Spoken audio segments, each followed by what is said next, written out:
guys, we're back on Show Jesus, and this is the last week of our Catalyst series.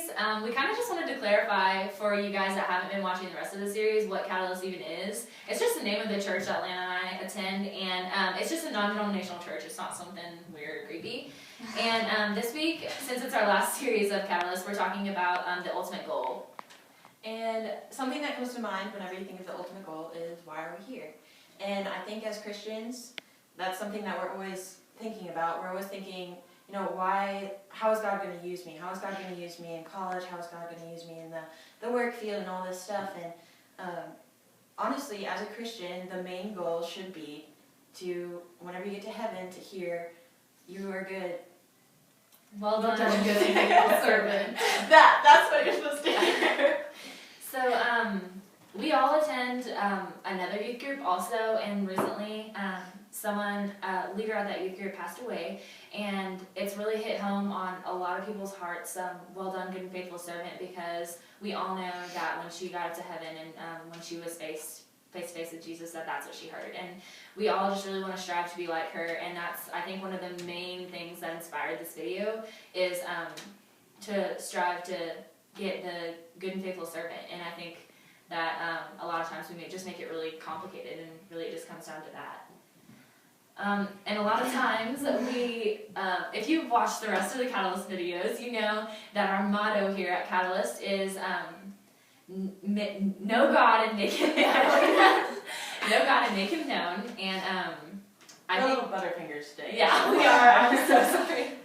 But really, just like we make it too complicated with the well done, good and faithful servant, we make it too complicated with know God and make him known. If you're wondering oh, I need to dress like this, I need to do this, I need to talk to this person, I need to go into that ministry to make me look good, that's just really not what he's called us to do. He's called us to know him and make him known. Definitely. One of the big things that you have to think about is go back to the center. Go back to making sure that Christ is in your center, because that's ultimately what's going to get you there. If Christ is your center, then everything else just falls into place. But if he isn't, then it's going to be harder for you to live out your life like Christ would, or like Christ wants you to. So that's just the main thing, is you really have to go back and evaluate and say, okay, am I doing what I'm supposed to do? And is Christ the center of my life? Is he where he's supposed to be in my life? Or is he kind of pushed off to the side because I think other things are more important?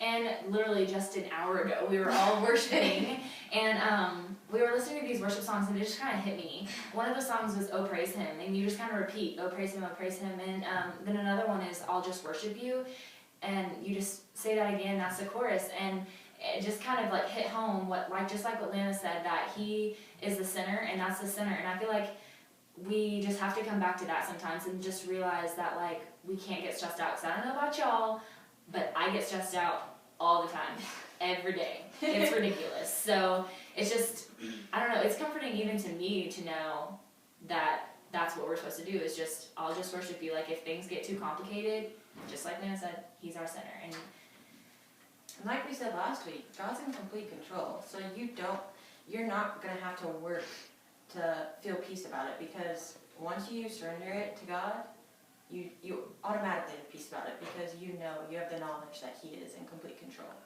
It's just like that song we talked about a couple weeks ago, where it's I lift my life up to you, I lift my heart up to you.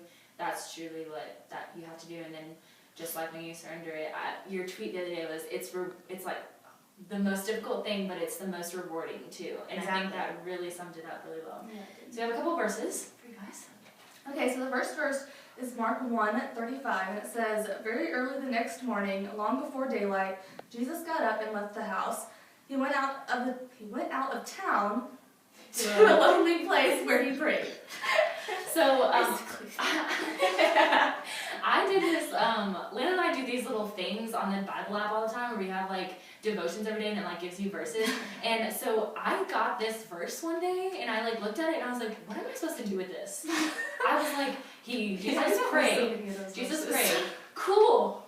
I'm sure he did, cool. But he probably did it a lot. Yeah, and I was like, I don't know what to do. And then when I was writing all this stuff down, I was like, that's it. Is God, even God was Jesus's center, and that's just what we have to do. Is when things get complicated, when we get stressed out, because we all do, especially during this age and during any transition in your life, you just have to go back to that center. And never get comfortable in that center. That's another thing that we wanted to say, is that knowing God and making Him known is not comfortable. If you are comfortable in your little bubble and the verses that you're reading and everything, then you're not like striving and being as great as you could be. You're not being a catalyst. You're not going out there and producing more disciples. You're just, oh, well, I'm doing my job. I did great. Like, good for you. But what about your friend? Yeah. I mean, who are you going to reach whenever you're sticking with the same people? And usually as Christians, we tend to surround ourselves with other Christians because that's how we feel most comfortable.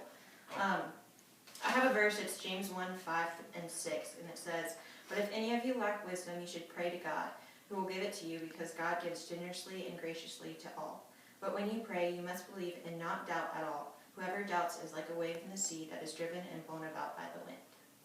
And we all three were at D Now, and if you guys were at D Now, you know that we learned about pruning, and I really think that that's what it's saying, is that God's going to prune you in certain areas so that you can be a better catalyst in other people's lives, and that you can't get comfortable, but that He'll be there with you every step of the way, giving you wisdom if you just ask for it. Mm-hmm. We really just wanted to ask you guys tonight, like, let's be honest, like, are you living your life to get good and faithful servant when you go to heaven? And I hope y'all are, and we are definitely not perfect yet, but we're getting there.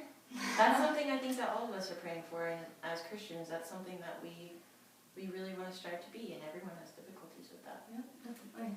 But that's our challenge. That's our challenge for y'all, to ask yourself that every morning. And watch our next video because it's going to be super, super awesome. And now we're signing off, so bye!